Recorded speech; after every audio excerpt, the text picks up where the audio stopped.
तो भाई लोग और उनकर बहन लोग कैसन बानी आप सब।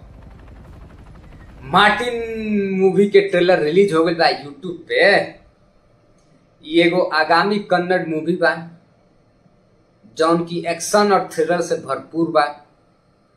टीजर देख के लागत रहे कहानी बहुत गहरा और रोमांचक थ्रिलर बा, लेकिन बुटकू चाचा बताओ तो ऐसा नहीं खे। हमसे पहले उहे यूट्यूब पे देख ले रहे, लेकिन कौन बात नहीं खे। ट्रेलर में एक्शन सीन और ड्रामा भरपूर बा, जबरदस्त बा। मार्टिन में एक्शन के एगो नया स्तर देखे के मिली ऐसा सोचत रही, ऐसा नहीं खे। खाली में VFX के कार्टून देखावल गइल बा ऐसा लागता, खाली कार्टून देखावल जाता। एमे वीडियो बनल बा ऐसा लागता कि AI के यूज को दियल गइल बा, आर्टिफिशियल इंटेलिजेंस के यूज करके एमे वीडियो बना दियल गइल बा ऐसा लागता। VFX में भूसा नियर चौड़ के जैसे ना होला खटालवा में भर दियल जाला, वैसे में खाली VFX भर दियल गइल बा। टीजर देख के लागत रहे फिल्म के बाद तनी हिंदी सिनेमा जगत में कुछ बदली, तो एहू में खाली कार्टून भर दियल गइल बा। VFX के यूज करके खाली कार्टून लागता। एक ट्रेलर में आदमी कम, गाड़ी खाली चारों ओर उड़त लौकताड़ी सन, खाली गाड़िए भड़कता उड़ताड़ी सन लौकताड़ी सन।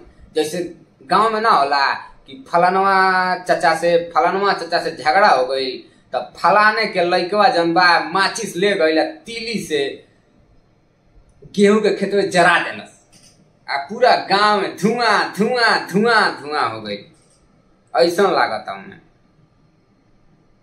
चलिए मजाक से हट के, लेकिन बाप पिक्चर ऐसा ने का बताएं।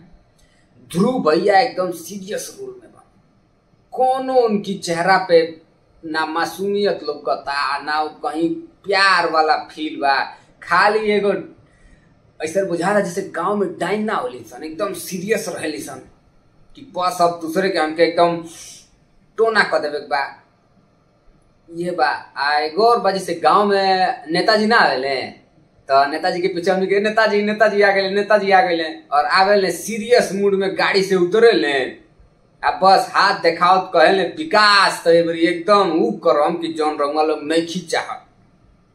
आ जनधन योजना, जल योजना, परियोजना बता के चल जाने कुछ ना हो। उहे बाय में ध्रुव भैया खाली गाड़ी से उतरे ले, बंदूक से थाई, फिर है ले मिसाइल छोड़ देले, बड़का बड़का गाड़ी भूं भूं करके जैसे विकास में उड़े, विकास के बात करे ले नेताजी एकदम हाथ उठा के उहे बा। बस में सबसे मजेदार बात तो ई बा कि ये में जौन बा भारत पाकिस्तान को दियल गइल बा। जे तरह अब आजकल के जौन हमने के राइटर साहब लोग जे तरह गांव में पंचायत चुनाव से पहले ना होला कि चुनाव की एक रात पहले मुर्गा बंटवा दी, दारू बंटवा दी चीज है वह। बस में ये लोग कैले बालो राइटरों तो ये बालो बस देशभक्ति पिक्चर बनैनी ना कि देखा देनी भारत पाकिस्तान भारत पाकिस्तान भारत पाकिस्तान, और कुछ तो हम कह ना सकिला।